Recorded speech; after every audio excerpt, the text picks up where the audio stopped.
So this week on the Energy Runday podcast, we have movement specialist and co-founder of Movement 101, now Telos, a program designed to help you live life by design through their three foundation principles: weaponize your body, raise your standards, live with purpose. Ryan O'Loughlin, welcome to this week's episode of the Energy Runday podcast. How are you getting on? Very well, lads. Thanks very much for having me. Have you ever seen Sean run? I haven't. Talk about weaponizing the body. He looks like a weapon coming down the road. You can hear him before he even gets there. You can hear him a kilometre away. So, but both of you are runners, yeah? Or one of you runners? We have to say yes because we have a running podcast. I know, look, we say to a lot of people that, we run often. So yes, we are runners. We're not Olympic athletes, but we run. Fair play. Are you a runner yourself? No, I wouldn't have to have as a runner, although I did just do a run literally an hour before this. So I run about twice, sometimes 3 times a week, and no more than 5K because I don't like running. It's all aerobic work. It's just to help me play ball better, be healthy, be fit. But no, I wouldn't have myself as a runner. And how did you get yourself into sport? So obviously running, very much our background. A lot of our listeners are into running. What we like to know is, where did it start for you? Where sport? Obviously football is part of it, and what drives you into sport? Yeah, I suppose at a young age, my dad kind of got me into sports. So there's 3 main sports I played when I was younger were football, golf, and badminton, and all for him. So like football, I was half decent. I wasn't anything great. Golf and badminton, I was pretty good. I was pretty good in terms of badminton and on Ireland level. And then golf, I got pretty low handicap, like about 16, 17. But all of them kind of fell away around 18. But what I always had then was this love of fitness and training. So I would still play football, 5-a-side, etc. Now I stopped playing 11-a-side. I go to the gym. I still run. I still play golf occasionally. But health and fitness, sport, activity, it's essentially a part of my identity since I've been born, really. You know. And from there, how did you talk about on your Instagram? You know, you had a shoulder injury or something for 3-4 years. So I suppose the golf and the badminton is definitely out the window there of the shoulder. Did you find that your fitness kind of went by the wayside during those 3-4 years, or did you try and push through it, or what happened that led from that into what became Movement 101? Yeah, so anyone listening to this potentially knows us and myself as Movement 101. We rebranded as Telos, are kind of what we do essentially and have done for the last 2.5 years. But Movement 101 came about 8 years ago, and my shoulder injury happened about the age of 22, I think, to about 26. Maybe it was 21, 25. But basically for 4 years, I was struggling with shoulder pain. And I was quite lost. I spent thousands of euros as a young man on physios, on different treatments. Like you name it, I tried it. And I definitely got some short-term relief, but I could never, ever get rid of it. And I was a trainer at the time. So I was 22. I was still in college, but I'd done a 2-year personal trainer course. So I was in gyms, I was training people, but definitely felt like a fraud. I couldn't physically do what I was teaching clients to do. I couldn't train in certain aspects, etc. And this is how I kind of came about to our way of training, because I did this high-level course called ZUU, Z-U-U. Did you ever hear of it? Yeah. Yes, animal movement and stuff like that. Exactly. It's really high, intense conditioning bodyweight work. It's essentially what it is. Now, it's madness, really. It's brilliant, though. But I did that. I was one of the first people to do it, whatever it was, like, I don't know, I'm at 12, 13, 14 years ago. But I was in pain, and it was a whole weekend of doing this really high intense course. And for the first time in 4 years, I got through that course relatively pain-free. And I thought one day I could move pain-free. Up to that point, I didn't think I could. And for some reason, it made me buy a pair of gymnastic rings. And I just began to explore different modalities of training, different ways of getting myself to physically move better, quote unquote. And I got myself moving pain-free. And so basically that kind of changed my philosophy of training. I started to look at training differently. I started to train clients differently. I had fat loss clients, the normal, typical fitness kind of trainer. But I started to help people with injuries and certain things and get my own kind of philosophy. But even looking back then, it's not necessarily a movement. It was that mindset shift. It was that belief that I was like, Jesus, one day I can move pain-free. And I realize now, looking back, what am I now, 37? So 15 years later, say, it was actually the questions I was asking my body. So I was, number one, looking to be fixed. You know, give me an exercise or give me a stretch or give me a massage going to fix my shoulder. I had terrible lifestyle. So I wasn't sleeping well. I couldn't exercise. I wasn't eating well. My mindset was awful. I was literally depressed. I didn't know at the time. But looking back, I lost myself as a man. My identity, I couldn't train and do things that I loved. And that weekend, for some reason, gave me the license to start to live my life and ask these questions and kind of lean in. And then that's where Movement 101 came about. So my business partner, Rob, we met each other about 9, 10 years ago. I was training on the rings in the gym. So was he. We came together. We just had similar ideas around training. And our aim with Movement 101, 8 years ago, 9 years ago, 8 years ago, I think, was to help, make movement accessible to the masses. That was our aim. Because movement is quite scary and people are afraid of moving and they can't progress. And we didn't do that, basically. Because 80% of people still don't move and they don't run or exercise enough. But we basically did allow people to think of the idea of mobility. And at the time, 8 years ago, people weren't thinking of mobility. And you can see it's a huge thing now. And I believe we've been a big part of that message, of driving that message. So we help people physically improve how they move. Athletes, normal Joe Soaps, again, do what they physically wanted to do. And then Telos is our holistic extension of that. So looking at mind, lifestyle, body, soul, your identity, everything, but all unearthing that is essentially using movement and strength training as an avenue to transform your life. I hope that made sense. It did. I've just got like, I've seen those for people who haven't seen zoo kind of training. It's like gorilla walks and stuff where you're on all fours and movement and like it's mountain climbers on steroids pretty much for people who know general training. And for someone for shoulder work to go into that, and then like gymnastic rings where your shoulder is going in, like there's so much movement in the shoulder and that's going every which direction for someone that was in pain for 3-4 years, and then be like jumping into those things and they're anything but stable. Like it's one thing using, a dumbbell or something more controlled, to jump on them and all of a sudden you're better. I suppose that's where movement is medicine really comes from.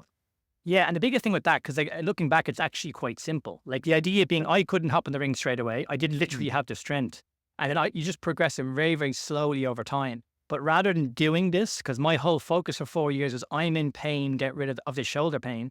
It was like, can I start working towards goals? Can I start getting confidence in how I move? Can I start taking more control of my body, my mind, my life? And just think about that from a perspective of where I am and where a lot of people who are injured are. They're going to a physio to be quote unquote fixed. And a lot of times they're not actually broken. They might have pain or they might be injured. But again, the narrative, the question, the education around whatever they're given and what control do they take? How do they live their life? What does this actually mean from a literal story, narrative, meaning perspective, and how that influences you? So like a fundamental principle at our company now is responsibility. Like you have to take responsibility for yourself, for your body, for your life. It's like a dentist. You don't walk, I was actually at the dentist yesterday. You don't go into a dentist, never brush your teeth and go, will you clean my teeth and fix me out here? Yeah, a lot of us go to a physio and go, my shoulder is injured. Rub it out or give me whatever. And then I leave here and nothing else matters outside of here. But of course, a good physio will tell you, look, here's a few exercises and I want you to progress these and I want you to focus on your sleep and your stress management and, just be mindful that this is, you're not broken. Again, it's very complex and it goes on, it's deep, like any kind of progression of your health is. But it's education, it's responsibility, it's empowerment. It's not this exercise. It's not I'm fixing you. It's not this thing. And that's why, again, what we do is very complex and vast, but deep down it's quite simple. Just take that ownership, work towards goals that empower you and live a life that you really want to live. So say you were talking to two runners who may or may not have their own podcast and they occasionally get injured and then they do yoga for a month and then they get back running again and then that's the end of the mobility works. How do you change the mindset? Because I'm asking from a person who's like, right, I'm going to go do my run, right, time to stretch, or I'm going to go do my strength and conditioning and all of a sudden bicep curls come out of nowhere. And am I going to get down and do the squat that actually hurts after about 30? No, I'm going to just walk away. And that is the honest truth. And then that's not me. How do you change my mindset or Sean's mindset? And how do you take people? Because a lot of our listeners, and I know this is going on as well, they're time limited. And when you're training for a marathon, you're looking at 3 hours in your day gone on a Sunday on your longest runs. You're looking at an hour and a half here, 50 minutes here. You may have kids. How do you then shift that mindset of marathon goals plus I need to move my body to be injury free, to move better, to function better? And we know, because science says the more mobile you are, the flexibility you are, the better you perform, the better you run, the better running form you have. How do you make people like me do mobility? Yeah, well, it's a great question because we can dive a little bit deeper on running specific things in a few minutes. But the biggest thing is education. Because again, I'll go back to me being lost for 4 years and just asking myself the wrong questions. And not naively, I was doing what I thought I had to do. So basically, what it is you have to educate people and understand what mobility is. Because I'm pretty confident yourself and your listeners believe that mobility is all about range of motion. It's about improving your quote unquote flexibility. And that's one element of mobility. But let's define what mobility is. Mobility equals your ability to move. That's it. So how do you improve how you move? Well, quite simply, you look after your health. You make sure you're strong. You make sure that you're cardiovascularly fit. You make sure that you look after your lifestyle, your nutrition, your hydration, your sleep. You make sure you look after your stress management, that you have good systems in place so you're organized. You can deal with the responsibilities of life. So all of these things are going to have an impact on your ability to move. And all anyone ever thinks about is range of motion. So let's just use a runner as the example, because it's a really good example. A marathon runner does so much training volume. So they run, as you mentioned there, whatever, depending where you are in terms of the marathon schedule, which are running 3, 4, 5 times a week. And you're doing an awful lot of mileage.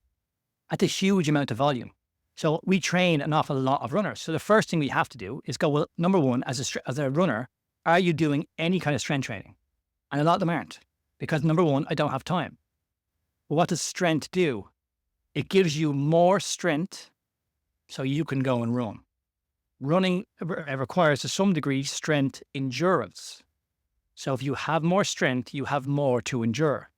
So if you don't make time for strength, you have literally less to endure.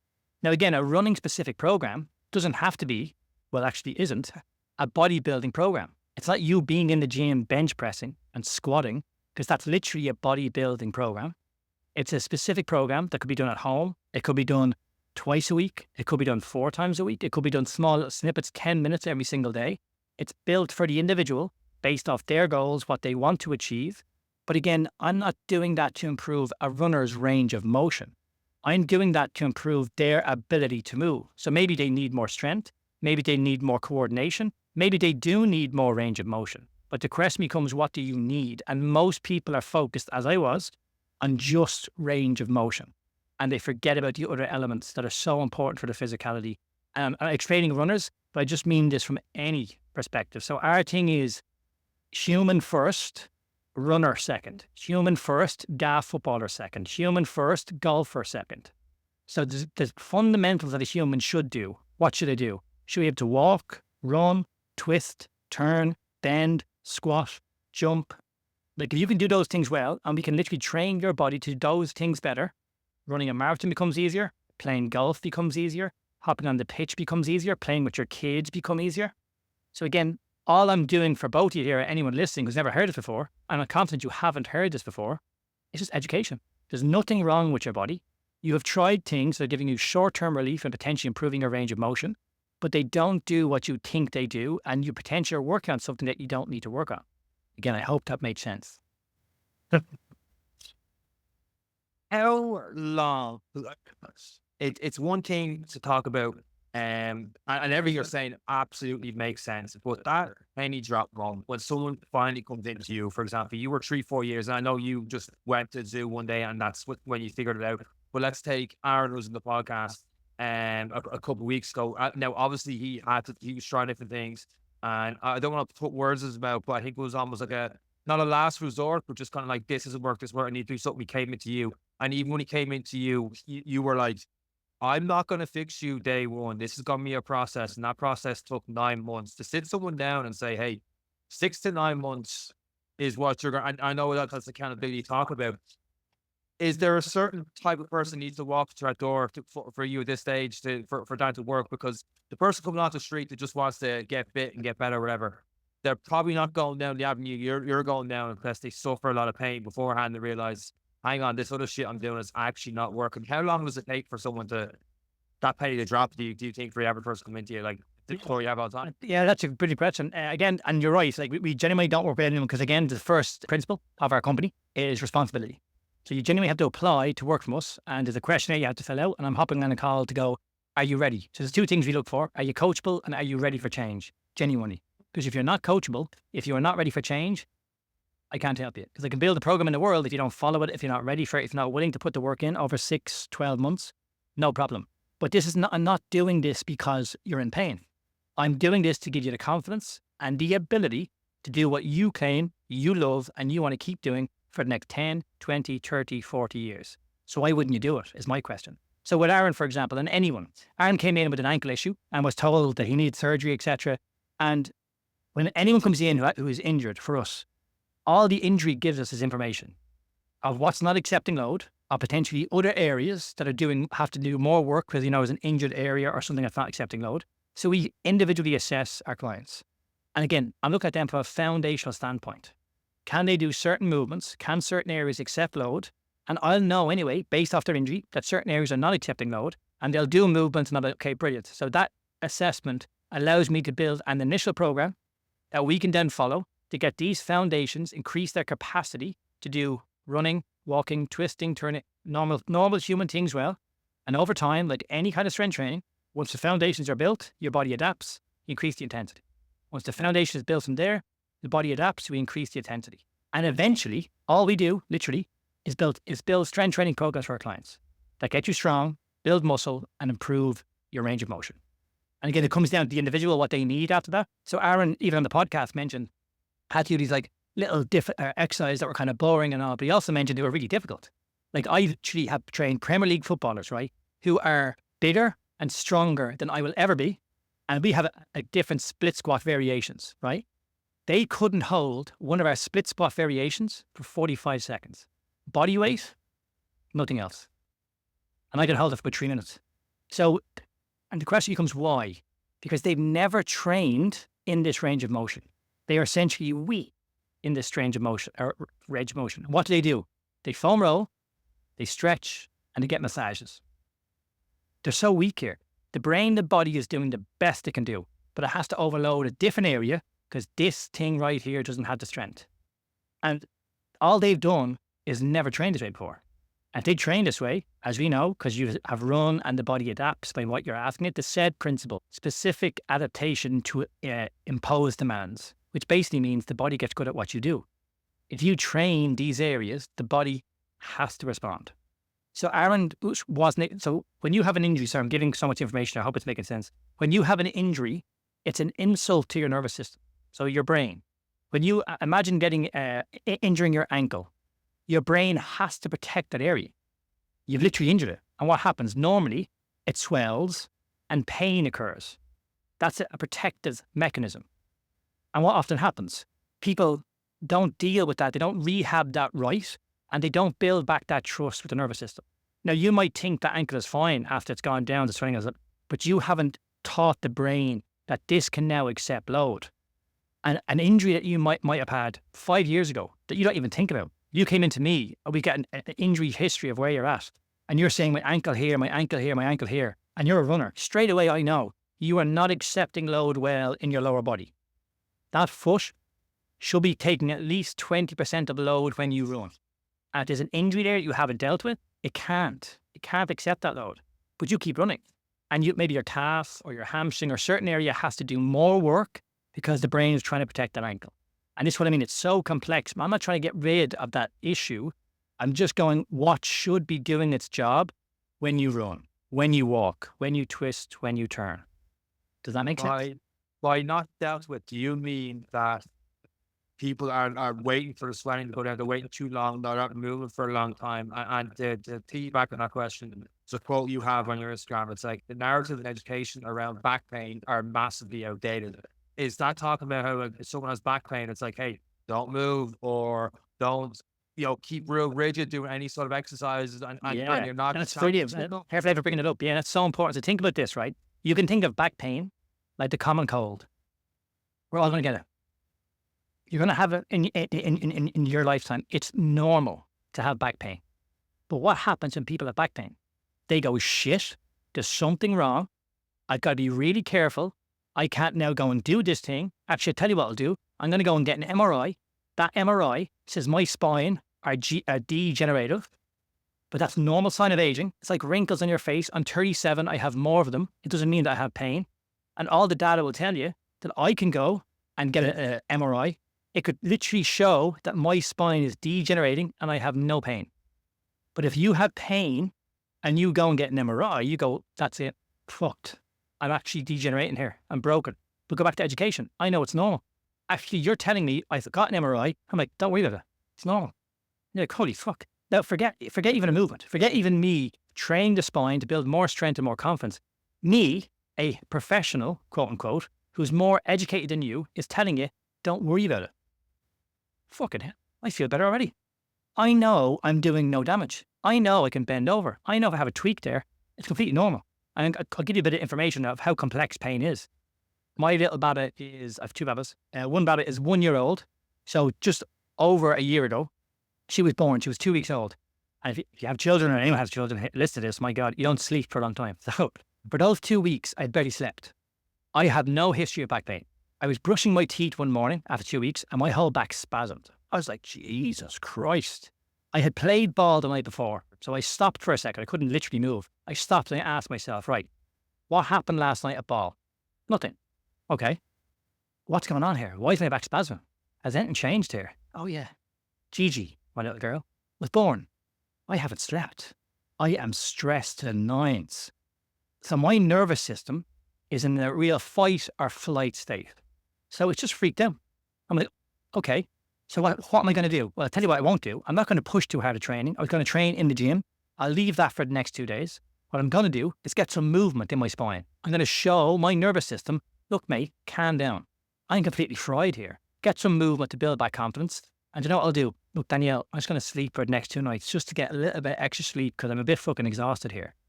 But so even, just that alone, but I have the education. Now just think of what would normally happen. Jesus Christ, my back. And they know nothing about sleep. They know nothing about pain. They think there's something wrong with me. And let's go back to the MRI. I'm not saying you go and get an MRI, but you might go like I did with the shoulder pain.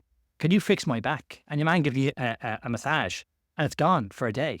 But sure, it's back the next day because I'm exhausted. I think there's something wrong with my back. And then maybe in 2 weeks' time, I go and get an MRI.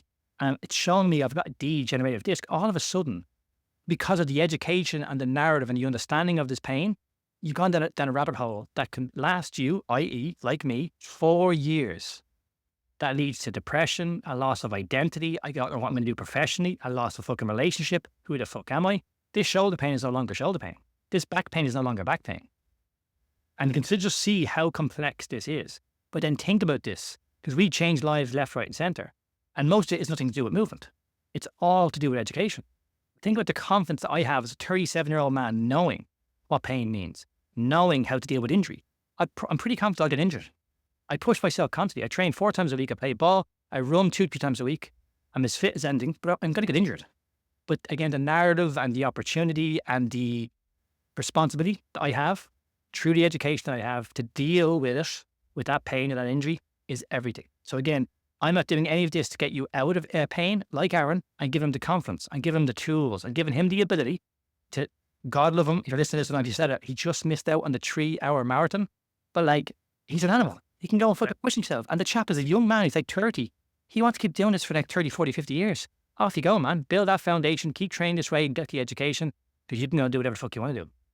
Absolutely. There's Definitely. a lot of women who gave birth that went tired after 2 weeks. Sorry again. Hopefully my missus does not listen to this because I see it. I have a question. At what point, because obviously we trust in physios, we trust in doctors, and it's been surrounded, and those in sport have had physios, we've had doctors, we've had massages and knots, massage guns, foam rollers, everything that goes. At what point in your assessments do you consider, okay, the doctor has said this? Is there a line in the sand for you guys to be like, okay, they're probably right on this one? Does that happen often? Or, and I don't know if I'm wording this question correctly. At what point, I suppose that line in the sand of you to say, okay, we've done all we can. How does that work? How do you know that level with the person you're working with to say, actually, it's probably time for a surgery? And I know I'm moving away from the education. No. It makes complete sense because it's a very important question because we can't help everyone and we don't help everyone. So the biggest thing is if there's a physical issue. So for example, if you genuinely have a hip that is arthritic, now we can get some movement in there. We can potentially create more space to hip capsule. but that hip is literally arthritic. Like that, we can't change that. And maybe movement is not enough for that. So maybe surgery is that option that you kind of have to do. And that's where the assessment will come in. Like someone like Aaron, I couldn't guarantee Aaron that I could get him to the level that he got to. But 100% I can guarantee him, he's never looked at his body, his training, or his life like this before. And I was just confident by having assessed Aaron, like, yeah, there's an opportunity here, we can do something. But again, and in most cases like this, we're not going to work with someone who, like, I'm pretty confident maybe that there's a structural issue. You know what I mean? I'm just not, because I can't change that structural issue. But the whole point of all this is that most injuries aren't structural. So most pain and injury over 3 months is classed as chronic pain. Actually, sorry, that's a lie. It's now changed to persistent pain, which means after 3 months. Now, most of the tissues would have healed after 3 months, but the pain is extremely real. It's a real pain, but not because it's something physically wrong, because of any number of reasons. Think of pain like a fire alarm. A fire alarm goes off. The alarm, i.e. the pain, is extremely real, but there's no fucking fire. So what is it? Well, we know it's the fire. Maybe the batteries need changing. Maybe the window is open. There's any number of reasons why that fire alarm is going off. And again, maybe you haven't slept for fucking days. Maybe you're stressed in mind. Maybe your belief about pain and there's something physically wrong is allowing this protectiveness from your brain to go, I have to protect this area.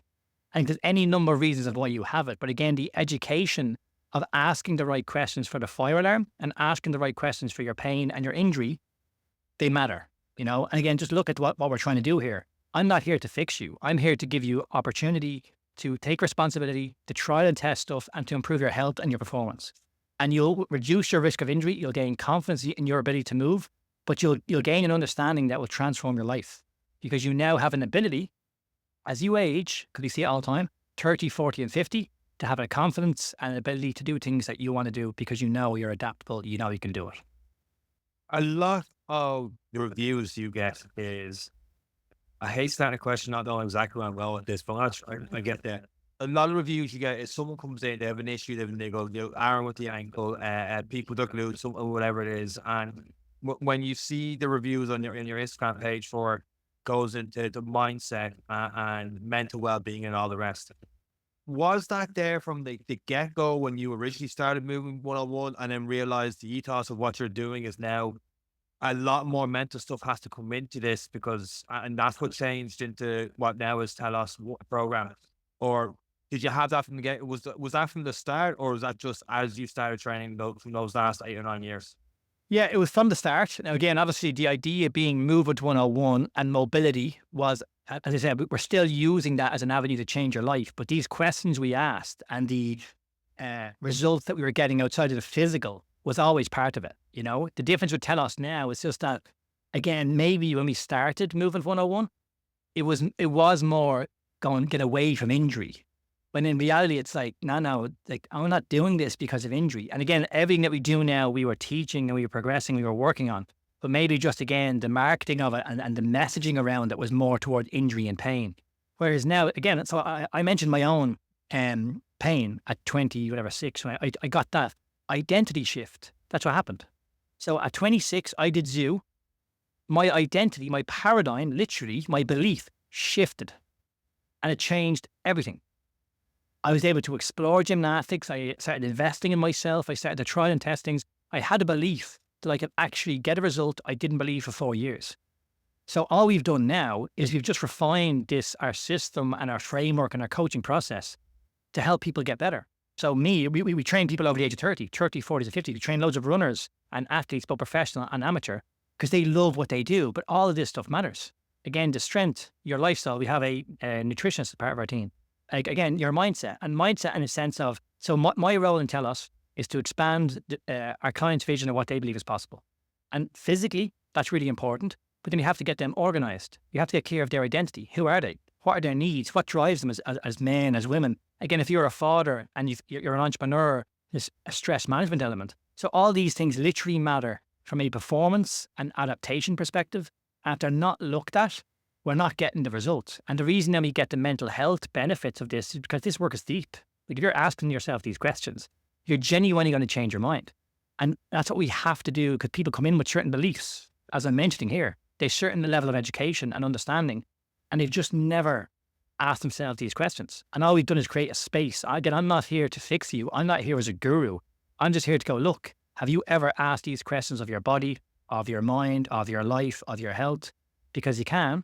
And if you do, you have to progress. It's impossible. You can't but get progression or learning. And if you learn, you have a better option to now progress for the next action step.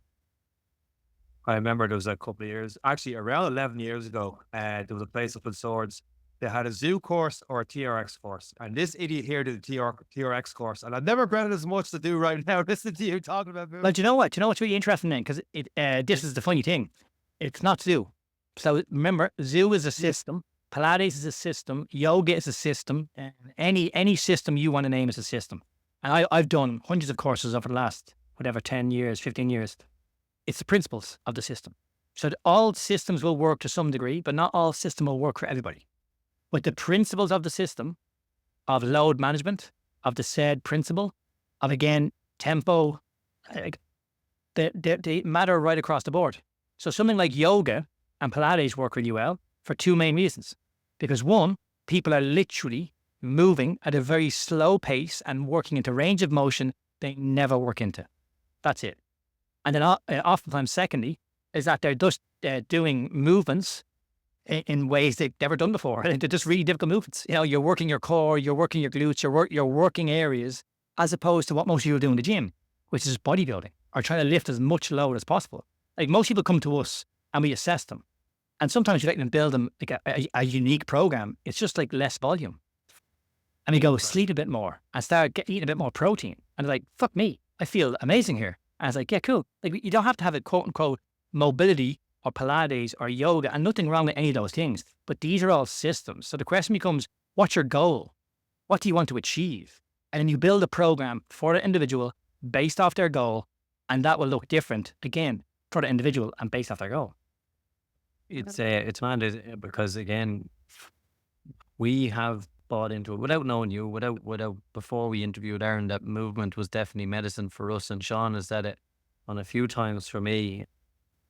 I've gone through injuries where eventually we just kind of, so I remember we did a yoga follow along in the sitting room in our old house in Maynooth, and I couldn't even bend down and touch my knees, never mind my toes. And I got so angry and the mindset wasn't there. And I think that was probably the first time I was going to kill Sean. The second time was during the marathon in 2017. But it was something that eventually, looking back on it with hindsight, that just persistence and moving and trying, but taking it a hell of a lot slower, started to work.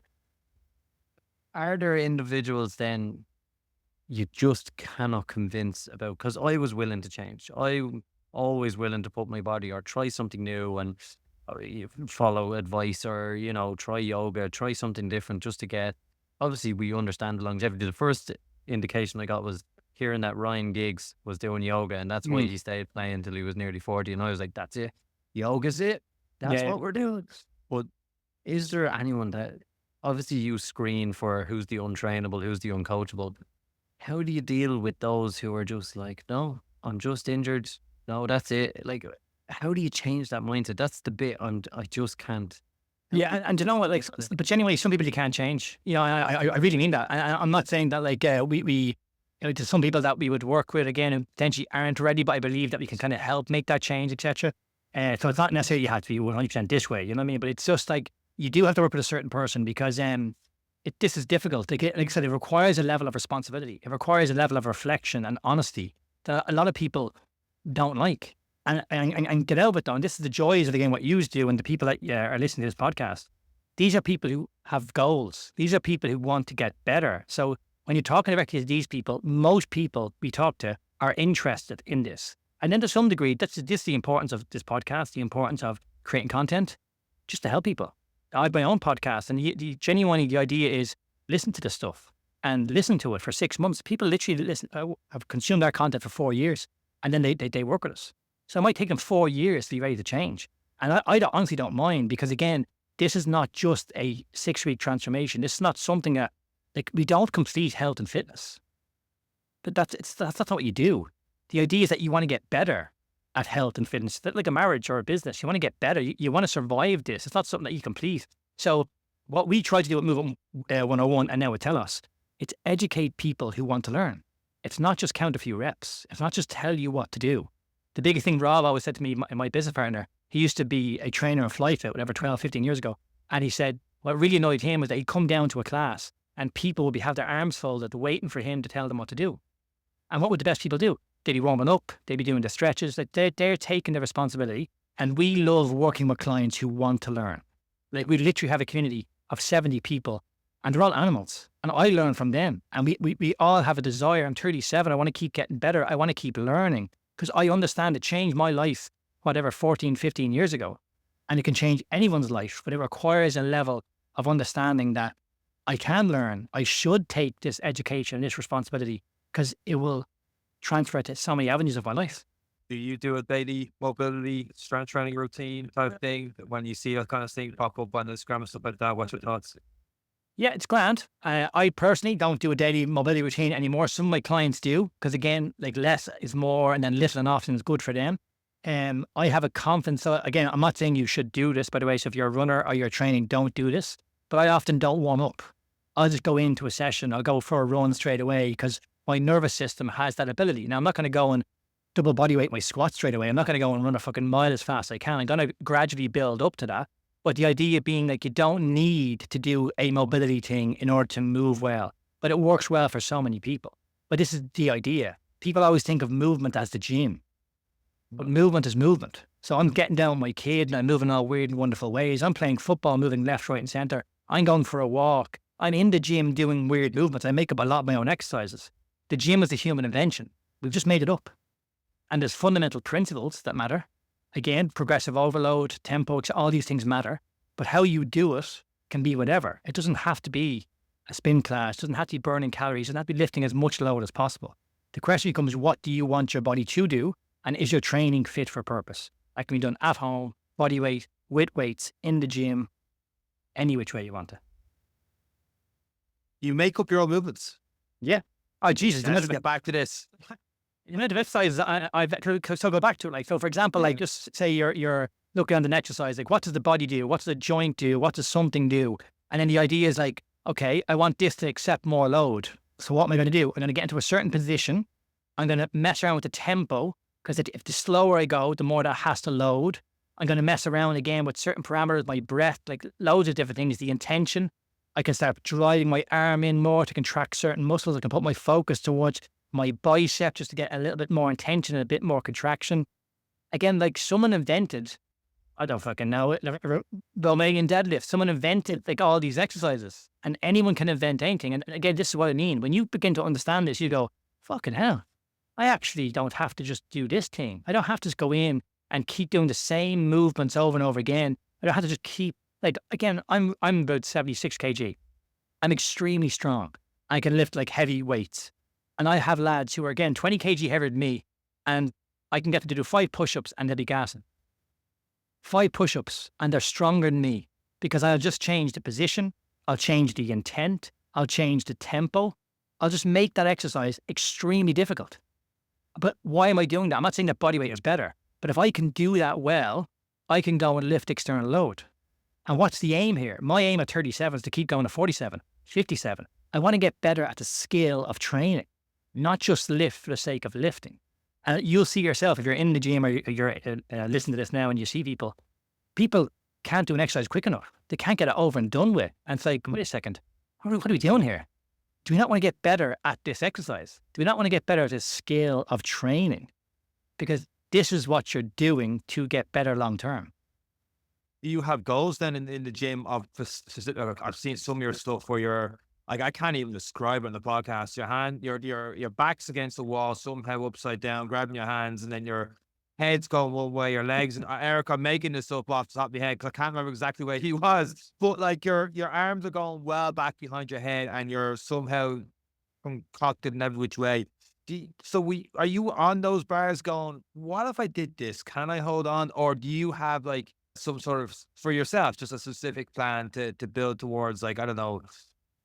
I actually don't know. Yeah, no, I get what you mean. And look, for me now at 37 with a family and a business and whatever, I'm strength training 4 times a week. My biggest thing is that I'm physically getting stronger, that I'm feeling good, I can go and play ball. I have no real specific goals right now in terms of, like, fucking dropping body fat or going after this marathon or whatever like that. But the biggest thing is that I'm ready to do whatever. So am I getting stronger? Am I physically pushing myself? Am I, getting out of breath once, twice a week or whatever? So, but yeah, just like you're saying there, if you hop my Instagram, Brian_Telos, I think is what it's called now.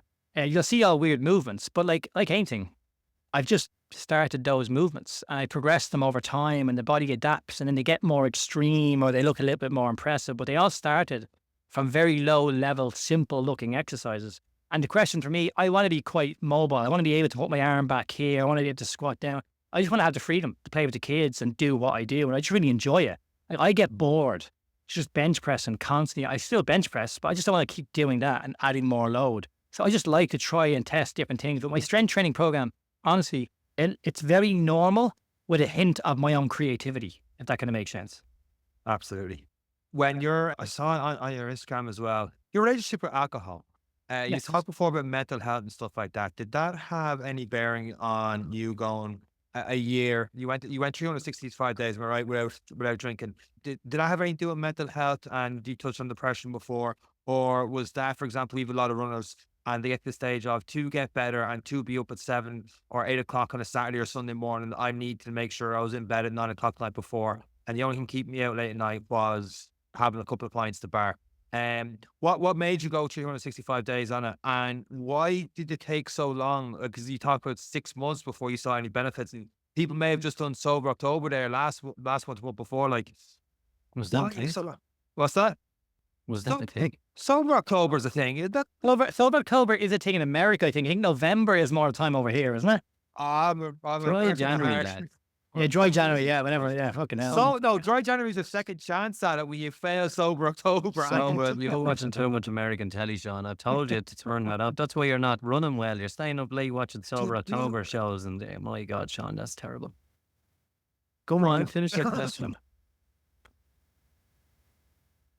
I forgot the exact question of that one. No, in terms of my relationship with alcohol, I suppose, and this is the joys again of what we do. So number one, a big thing has been my business partner, who had been a big drinker of like in his 20s now. He's 10 years older than me. He's 47 now. And in his early 30s, has been on this kind of alcohol-free journey for the last 7-8 years. And he's alcohol-free now completely for the last 2.5, 3 years, I think now. So like my relationship with alcohol was just one that I just fucking got pissed and had to crack and really enjoy myself. And I did with no intention. So it's just what I've always done. I was a young lad. I was single in my 20s, did that. And then as I had kids and have a relationship and my missus and all, I would just get pissed. I wasn't a big drinker, but I get pissed 5 or 6 times a year at weddings and whatever. But it would really impact me in the sense of 3 or 4 days. I'd just be fucking really depressed. I'd be fucking really down. And I wouldn't even think much of it. I just be like, yeah, this is what I do. But I didn't even really like alcohol. And then, yeah, definitely. I got busier at work. I had kids. I'm like, I'm actually being a fucking terrible father here. So as the influence from Rob and our clients, because loads of our clients in their 30s, 40s, 50s, they're just changing their relationship with alcohol. I think it's natural as you age to start to question these things. So I did it for 1 year because Gigi, my second born, was going to be born in like 6 months' time. And so I would often go 4 or 5 months without alcohol. So that wasn't a big deal. So it actually took me 8 months to feel the benefit. So I went off it and I was like, Jesus, I'm not really getting any benefit here. But I realized after 8 months, I was like, oh, fuck, I actually haven't been sick. And you know what, actually? I've been so consistent in all avenues of my life. And I realized I just haven't been hungover. Like, that's all it was. If I'm getting pissed, say, 6 times a year, that's at least 3 or 4 days. Just call it 4 days. 4 by 6 is at least 24 days of the year. That might not seem like a big deal, but actually, every 3 months or 4 months, it stops me. And that really impacts then the following week. So it's actually a lot greater than I fucking realized. So that was a big thing. But actually, I got to the end of the year and I've drank now since. So I've drank this year probably about 3 times, but I've no intention of getting pissed. I used to get belugas drunk, used to black out and like love it and have the crack and all. But now it's like, Jesus, I don't want to. Just my relationship with alcohol has changed. It's allowed me to look at myself differently. I'm embarrassed by some of my actions because I was just so pissed drunk when I was younger. But it's not something I value because of who I am and what I want. And again, I'll go back to the idea of the work we do with clients. If you want to make a change in your life and you're struggling to make a change, you've got to shift your identity. Like, you got to get clear of your values. So again, what really, who are you basically? You know, what do you really want to live for and strive for? What are your human needs? What drives you? Genuinely, what drives you as a human? And then like your beliefs of, again, maybe I can't do this thing, or again, like, what would I think with the lads and what's around here and stuff? And I think I mentioned on the podcast, like, I was at a wedding, I didn't drink. And I was really nervous talking to people. I don't get nervous talking to people. But all of a sudden, I'm like, I normally have a drink and I'm fucking, Jesus, so paranoid. And normally what I would do is go, let's get a pint. And maybe I'll just have a pint and it'll be all right. But I had to sit with that. I had to get through that experience. In an hour or two, I was normal. But that was good. There was something in me there that was like, fucking no, clearly you're trying to suppress something. Or maybe you just used alcohol with no intention.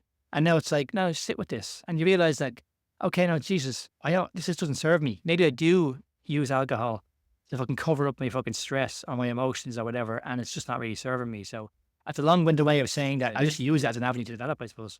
I think it also comes with the culture that you don't want to have to talk about why you're not drinking. Why aren't you having a drink? Like even here in Dublin, like we have a couple of one night off a week, so we go for a social. But like that, with the marathon training has started for us, and I'm like, right, we have to knock this on the head, or we can't go for 3 beers. So I'll have Diet 7-Ups or whatever it is. And like, none of us drive out here, and everyone's like, oh, wait, I'm driving. And they're all like, what?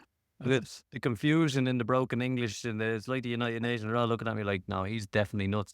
It's just harder to get away with home. But I suppose a lot more people are kind of joining arms in terms of, well, I'm not drinking either. And it does add, because we've been at parties, me and Sean, when we were training for a couple of things sober, and there reaches a point where you're like, I am not gaining anything from this conversation. The conversation's not even making sense anymore. Well, do you know what? Because I go down with the lads now the odd time, and not often, because again, just the environment, I just don't want to be there. It's not really, like, it's just not somewhere you want to be unless you're getting kind of pissed drunk. But like, it's madness for me, right? I'll be there at 11 o'clock, and all of a sudden, the whole energy in the room just fucking shifts. And you're like, what the fuck is this? And you look around and you go, oh, fuck, everyone's pissed. Yeah. Yeah. And then it's like you said, it's just talking shite. And you're like, that's my time to leave. Because again, I'm tired anyway. I've been there for the last 3 or 4 hours. And you realize when you leave then, the WhatsApp group the next day, most lads don't remember. They don't remember what the fuck happened after that. So you don't really miss anything. Certainly nothing that like you shouldn't be fucking there for. Only kind of bad things normally fucking happen. But again, I kind of go back to the environment to get a big thing for me as well, and why we do what we do in Telos. When you're surrounded by people making these changes, it's much easier to make these changes. As you said there, Eric, like when you're in the pub and you're like, I have to kind of defend myself or have to make an excuse of why. But honestly, there's people in our, because Rob is a big advocate. He does trainings and testimony around alcohol and how to make that change in your identity and all. There's lads in our group, our client of ours, been with us for years. And they're like, oh yeah, by the way, I've been getting alcohol for the last year. And no one even knew. And they just mentioned it. And I was like, fucking fair play to you. And you just realize, fucking hell, like I can do it. This lad's doing it. And it's just like, again, I love the fact that I'm 37 and I can change. I fucking love that. Like, I honestly, it's difficult. It's not easy. I'm not saying it's easy. But the fact that I'm like, I'm not going to be fucking held back here. There's an energy of, I can change. There's a curiosity. There's a creativity like a child. Like going like, fuck me. I don't have to do what I've always done. I'm not going to let my age or my beliefs or my habits just fucking tell me what I have to do. And again, there's power, there's responsibility in that I think is life-changing. For someone listening to this podcast, the penny has finally dropped. They have those little niggles and injuries and are just not getting there. And they're like, you know what? You're talking a lot of sense there where I love me, I'll drink here and there, but there's a point now where I don't want to be out past half nine. I joke with people. I actually don't joke. I'm serious. Most Friday, Saturday nights I'm in bed at like 10, half 10 at night is probably my latest. And it's not because it just is what it is, the way things are going on, and I'm very happy with that. But maybe someone's like, you know what, maybe I'm not doing a lot of running actually, so I don't know why I'm in bed that early. But anyway, if people that has dropped, but even that for a second, Sean, if it could, because I think it's a really important point. Again, nothing against alcohol, right? But just think about this now, because we deal with people in their 30s, 40s, and 50s. And do you just keep having those beers every Friday night and it's like 6 cans, or it's a few bottles of wine in the evening time twice a week or whatever? And you have goals of, again, a marathon or something that you're kind of pushing yourself towards, you have to realize the impact that's having on your recovery. Because people always say, for example, oh, I have a deeper sleep when I have a few beers on me. It's like, you don't. You actually can't get into REM sleep. So you're literally not recovering as well as any surprise that potentially you're getting injured because you're literally doing so much mileage. So it's just more stress on the body. And again, I'm not against alcohol, but you just have to understand that does have an impact on your ability to perform. And you don't have to change it. But no mobility exercise, quote unquote, is going to get rid of that lack of recovery. I know we've had a lot of people in the podcast complain about how Garmin's aren't active, but my sister had a kid and was over in London over the weekend, and I had a few drinks, whatever. And the next day, I woke up, was like, "You're now strained. You got no sleep." I was like, I was in bed for 7, 8 hours. I had more sleep I had all week. I was like, no, you're strained, no recovery, your sleep level's low, whatever. But let's say the penny has dropped it out with someone and they want to get in touch with you and get a program through you guys. We'll have the links to the show notes. Is it more of a in-person type thing, online thing? Is it a group culture type thing? How does it work? Yeah, so essentially we're an online company, but there is an in-person element. We have a studio in Swords that's only available to our individual clients. So what I'd say is really follow us. Brian _ Telos and Rob _ Telos, just to get a feel for what we do, because again, we're not here like say work with us straight away. You'll just see as you consume their content, just give you a bit of education and an understanding. And I think just a little bit of awareness around certain things that a lot of people don't know. And if you're interested, drop me a message. I'll happily answer any questions that you have. And if you're interested, you can hop on a call and see if you can work together. We do have group platforms as well. We open in cohorts. The next cohort is the end of January. But the individual one is through application only if you want to work with us. And the biggest thing with this podcast, genuine, if you're listening, is you don't have to fucking work with us. Just understand the power that you have. And particularly as you age, and particularly if you want to keep physically improving, you can do it. And again, I've done it from a belief I couldn't. I've helped literally thousands of people do it who believe they couldn't do it. And it's life-changing because it's so much deeper than just the movement or the physicality. It's absolutely amazing. And we can't thank you enough for the education, for giving us, again, front row seats to a different perspective. And it is absolutely fascinating and stuff we've half dipped into without knowing over the years, myself and Sean. Sean apparently has dipped into Sober October now as well. So, but we don't want to take much more of your time as it is very valuable. Thanks so much. Again, it will be in the show notes for everyone who is interested in getting a different perspective on and an education on injuries and moving our bodies as we move into the endurance athletes as we get a little bit older. But thank you so much for your time. It's been wonderful having you on the podcast. And that's it from me and Sean this week on the Any Given Runday podcast. Until next time, take care. Cheers.